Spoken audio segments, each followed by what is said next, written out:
नमस्कार दोस्तों, ज्ञान वृष्टि चैनल में आपका हार्दिक स्वागत है। प्यारे मित्रों, आज हम आप सभी के लिए एक प्राचीन कथा लेकर आए हैं। जो भी इस प्राचीन कथा को विस्तार पूर्वक और ध्यान से सुनेगा, उसको भगवान श्री कृष्ण का आशीर्वाद प्राप्त होगा और वह सभी पापों से मुक्त हो जाएगा। कथा को आरंभ करने से पहले कमेंट बॉक्स में जय श्री कृष्ण लिखना ना भूले। साथ ही चैनल को सब्सक्राइब और वीडियो को लाइक करना ना भूले, ताकि आप हमारी प्राचीन कथाओं से जुड़े रहे। आश्विन माह कृष्ण पक्ष की अमावस्या तिथि को सर्वपितृ श्राद्ध तिथि कहा जाता है। आश्विन माह की कृष्ण अमावस्या 2 अक्टूबर 2024 को है। इस दिन भूले बिसरे पितरों की आत्मा की शांति के लिए श्राद्ध किया जाता है। यह तिथि काफी महत्वपूर्ण होती है। सर्वपितृ अमावस्या श्राद्ध से पितरों को मोक्ष मिल जाता है। अमावस्या पर सर्वपितृ श्राद्ध के साथ ही पितृपक्ष का भी समापन हो जाएगा। जिस दिन सर्वपितृ अमावस्या श्राद्ध किया जाता है, इस दिन को विसर्जनी अमावस्या भी कहा जाता है। पितरों का श्राद्ध कर पितृऋण से मुक्ति के लिए इस दिन को बेहद महत्वपूर्ण माना जाता है।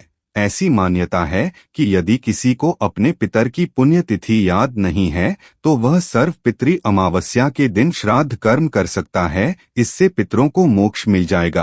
कहते हैं कि इस दिन अगर पूरे मन से और विधि विधान से पितरों की आत्मा की शांति के लिए श्राद्ध किया जाए, तो न केवल पितरों की आत्मा शांत होती है, बल्कि उनके आशीर्वाद से घर परिवार में भी सुख शांति बनी रहती है।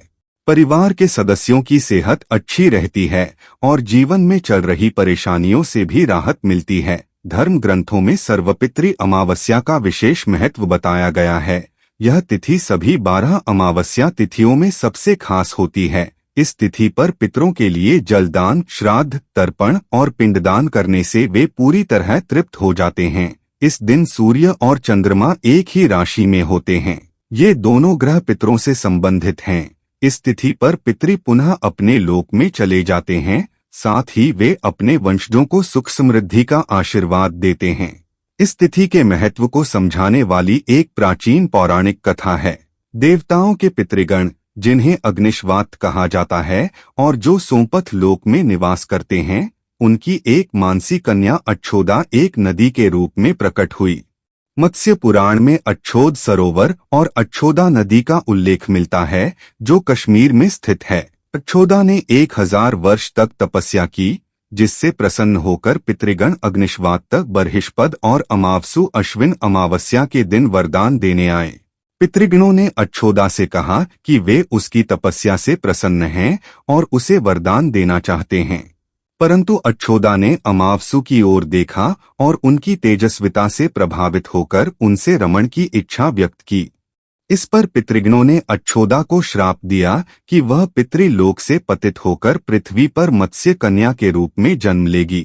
बाद में पितरों को उस पर दया आई और उन्होंने उसे आशीर्वाद दिया कि वह महर्षि पराशर की पत्नी बनेगी और उनके गर्भ से भगवान वेदव्यास का जन्म होगा। इसके बाद अच्छोदा श्राप मुक्त होकर पितृलोक वापस लौट जाएगी। अमावसु के ब्रह्मचर्य और धैर्य की सराहना करते हुए पितरों ने यह घोषणा की कि अमावस्या तिथि अमावसु के नाम से जानी जाएगी और जो व्यक्ति किसी भी दिन श्राद्ध नहीं कर पाया हो, वह अमावस्या पर श्राद्ध तर्पण करके अपने पितरों को संतुष्ट कर सकता है।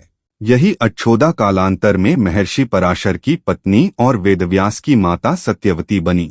बाद में उन्होंने राजा शांतनु से विवाह किया और 2 पुत्रों चित्रांगद और विचित्रवीर्य को जन्म दिया। उन्हीं के नाम से कलयुग में अष्टका श्राद्ध मनाया जाता है।